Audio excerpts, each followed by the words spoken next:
gestion sans faire de recherche nous-mêmes. Oui, et on crée cette accoutumance-là et on habitue la personne à réagir de cette façon-là. On a entendu pendant 3 semaines sur les médias qu'il y a une pandémie, on nous recommande de faire telle chose, donc on va le faire.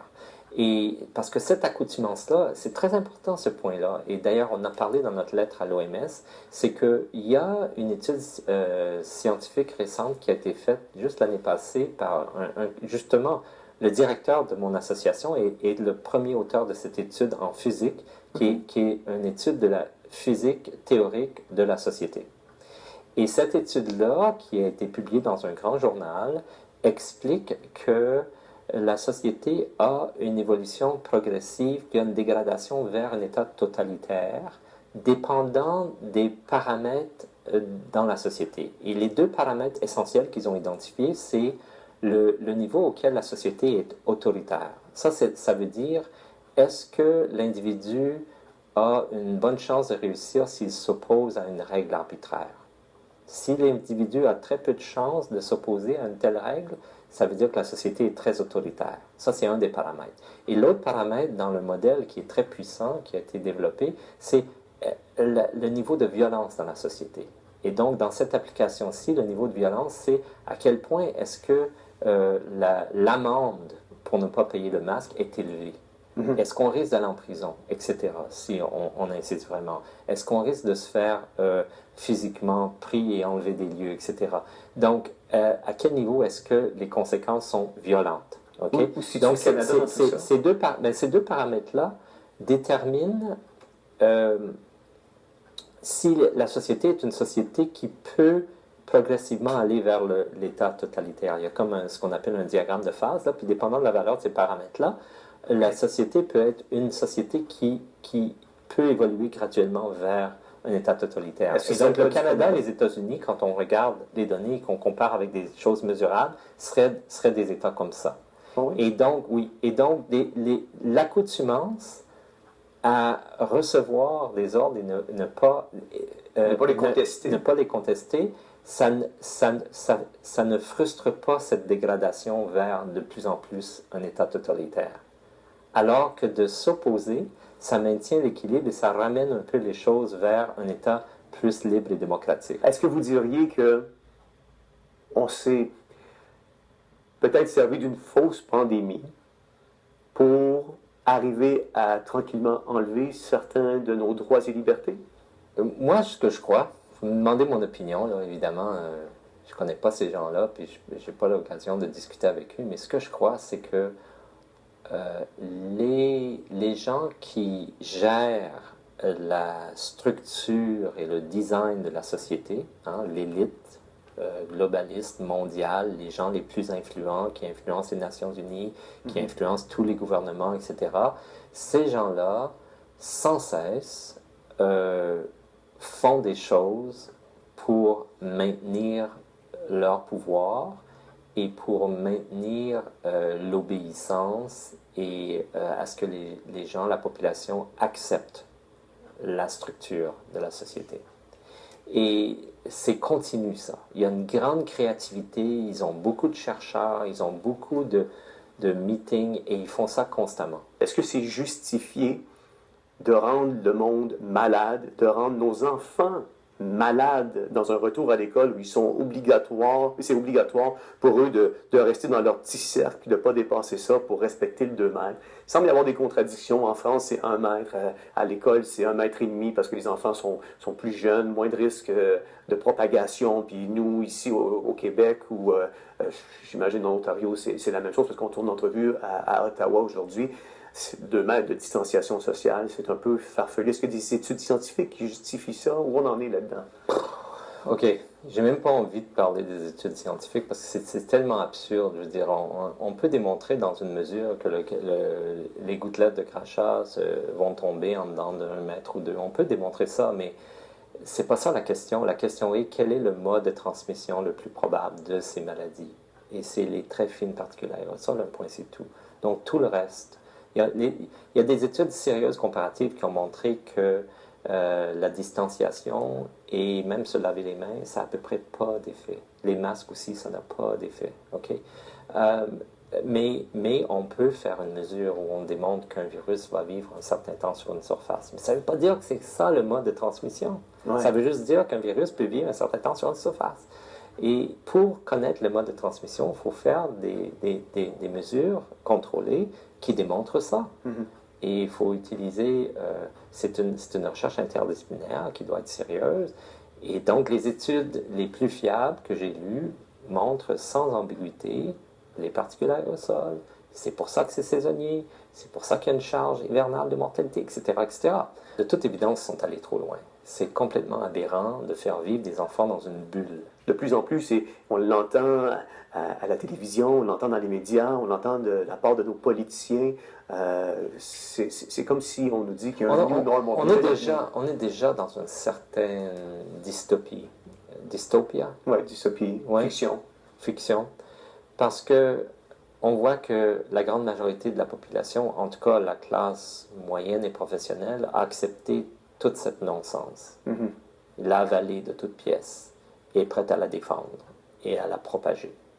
Alors, comment ça peut arriver ça? Comment ça peut arriver que quelque chose qui n'a aucune base scientifique, qui est complètement stupide et aberrant, inventé de toutes pièces parce que des maladies respiratoires virales, il y en a toujours à tous les hivers, partout, c'est-à-dire dans cette bande de latitude là où ça existe, où la maladie est transmise.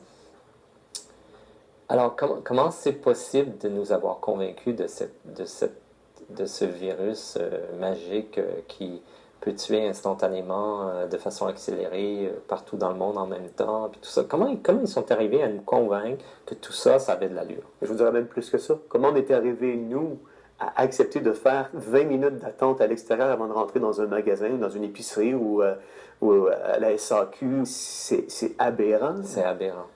On est devenus des zombies.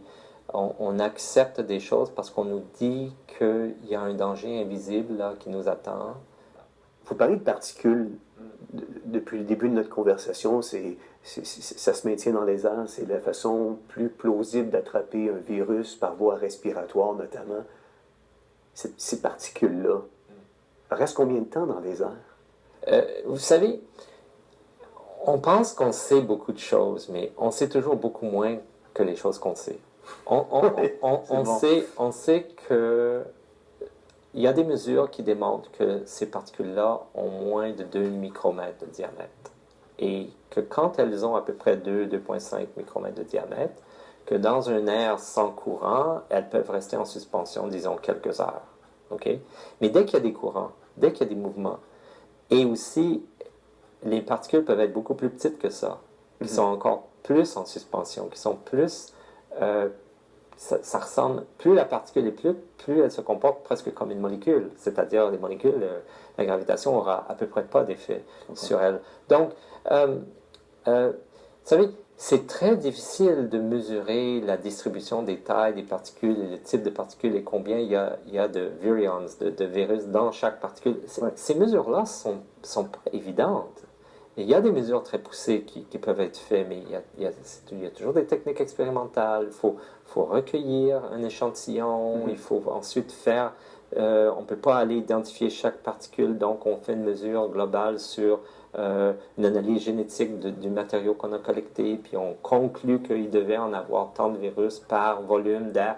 Tu sais, c'est toujours compliqué. Donc, mais si on voulait, on pourrait faire des études qui peuvent répondre en grand détail à ces questions-là. Ouais. On pourrait découvrir, mais c'est pas ça qui est... On ne met pas l'emphase sur ces choses-là. Moi, je vous posais la question plutôt par rapport à la distanciation sociale. Si la particule demeure constante dans l'air, de là encore plus l'aberrance de faire une distanciation sociale, parce que même si je suis à 2 mètres, si je m'avance, puis la particule, elle est là, je peux quand même... Il y a par exemple un cas célèbre qui est décrit dans la littérature scientifique où les gens ont été assis sur le tarmac dans un avion pendant je ne sais pas combien d'heures, là, et puis il y avait une personne qu'on savait avait la grippe, là, puis à la fin, presque tout le monde avait la grippe. C'est-à-dire tout le monde a éventuellement eu la grippe à cause de cette expérience d'être resté dans l'avion avec une personne ou peut-être quelques personnes qui avaient la grippe et donc qui émettaient des particules très fines qui se répandaient partout. Puis vous savez, En physique, on parle de mouvement brownien, on parle de ces particules qui ne sont pas affectées tellement par la gravité. Et on va finir par en respirer une ou deux. Est-ce que c'est ces particules-là qui ont justifié, ça m'amène à vous parler du confinement, de confiner les gens? Est-ce qu'on a confiné les bonnes personnes ou on a confiné les mauvaises personnes? Confiner, c'est-à-dire empêcher les gens de sortir de la population? Non, c'est absurde, c'est ridicule. Il n'y a aucune justification pour ça. Et de toute façon, c'est une grippe. Okay? C'est la première chose qu'il faut qu'on doit venir à comprendre quand on regarde mortalité, toute cause. Il n'y en a pas eu plus. La charge hivernale n'est pas plus grande que d'habitude. Ouais. C'est une grippe. Et une grippe, ça veut dire une multitude de différents virus qui peuvent donner des maladies respiratoires qui coévoluent avec les animaux qui respirent depuis 300 millions d'années, qui coévoluent avec nos ancêtres depuis 5 millions d'années, qui ont toujours été là, notre système immunitaire s'est toujours co-adapté à ces différentes mutations, etc. Il n'y a pas d'exemple historique où un tel virus de maladie respiratoire a été virulent de lui-même, où on peut prouver là, que c'est à cause de la structure génétique particulière de ce virus-là que tout d'un coup, il est beaucoup plus virulent qu'une autre variété de cette catégorie de maladie-là. Non, c'est une question de l'immunovulnérabilité de la population qui est atteinte.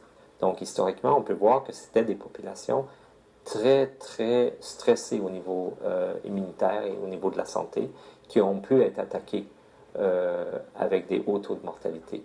Mais depuis 30, 40 ans, ça n'existe pas.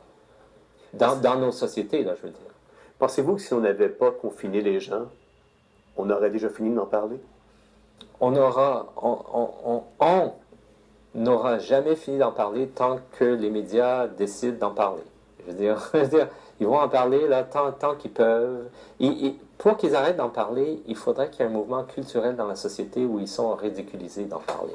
Ouais. Aussitôt qu'on arrive à ce point tournant où on commence à les ridiculiser dans leurs propos et que ça marche, et ça, souvent, ça se fait par YouTube et par les médias sociaux, là, ils commencent à changer leur fusil d'épaule. Mais il reste qu'il y a une grande fraction de la population qui ne voit que la télévision, du câble, ou que certaines émissions. Et ces gens-là, on ne peut presque pas les atteindre. Là. Ils restent là-dedans, puis on les pompe.